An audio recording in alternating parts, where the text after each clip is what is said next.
अस्सलाम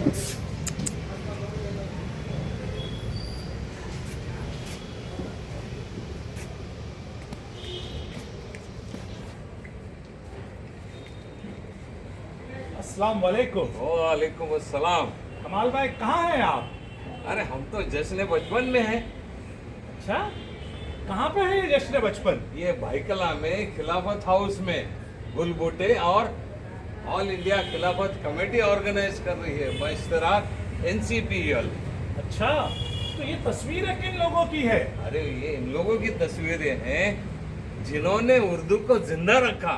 अच्छा जी। तो क्या आप ये कल बता सकते हैं कि इन तमाम लोगों की जो तस्वीरें होंगी वो सुबह में LED पे प्रोग्राम में और उसके साथ में इनके बारे में बताया जाएगा? बिल्कुल बताया जाएगा, बिल्कुल बताया जाएगा। अच्छा, हम आ रहे हैं। हैं।